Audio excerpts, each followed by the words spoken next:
को समझ ले बुद्धि आ जाएगी, अंतकरण की शुद्धि हो जाएगी, अंतकरण की शुद्धि हो जाएगी, अंतकरण की शुद्धि हो जाएगी।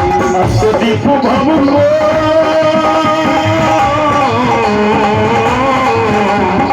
अष्टदीप भव को समझ जब पाएगा, एक दिन मुक्त अपनाएगा, एक दिन बुद्ध का अपनाएगा।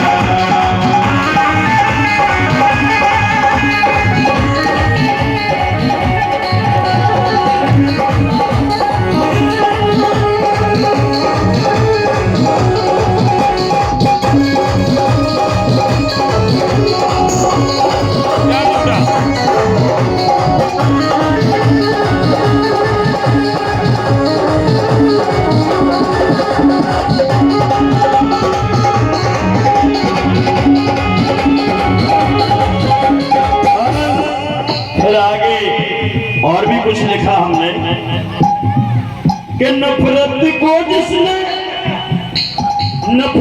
जिसने भी मन में बसाया है, उसने कभी भी प्रेम नहीं पाया है, उसने कभी भी प्रेम नहीं पाया है, उसने कभी भी प्रेम नहीं पाया है।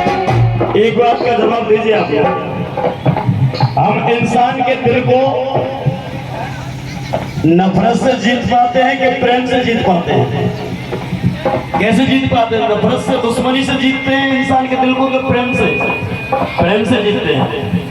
तो जो ताकत प्रेम के अंदर है वो नफरत में नहीं है। नफरत से टूट सकते हैं, नफरत से टूट सकते हैं, लेकिन जुड़ नहीं सकते। और वैसे भी कहा है कबीर साहब ने कि पोथी पढ़ पढ़ जग हुआ और पंडित भया न कोई, और 2.5 अक्षर प्रेम का पढ़े सो पंडित। मतलब ये है कि 2.5 अक्षर प्यार लिखेंगे तो उसमें 2.5 अक्षर आता है, और प्यार लिखने में 2.5 अक्षर, उसको पढ़ने से हम पंडित नहीं होंगे। प्यार हमारे मन में होना चाहिए, हमारे दिल में होना चाहिए, हमारे दिमाग में होना चाहिए दूसरों के प्रति। प्रेम, करुणा, दया, मैत्री की भावना जब तक हमारे अंदर नहीं होगी तब तक हम दूसरे को अपना नहीं बना सकते। और जितनी आप नफरत पैदा करोगे उतनी आपके अंदर अमानवीयता के गुण आते जाएंगे और शैतान की प्रवृत्ति आपके अंदर स्वतः जागृत होती रहेगी। इसलिए बुद्ध का ये संदेश है कि नफरत को जिसने भी मन में बसाया है, उसने कभी भी प्रेम नहीं पाया है, उसने कभी भी प्रेम नहीं पाया है। दया करुणा का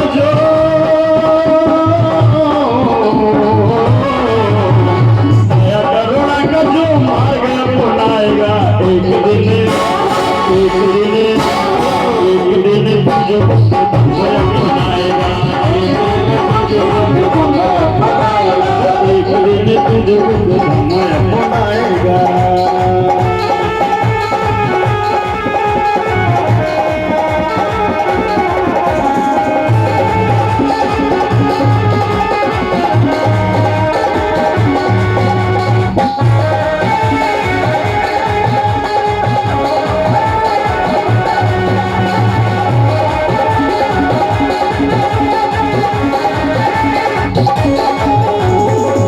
एक बात बहुत अच्छी आपको शेयर कर रहा हूं।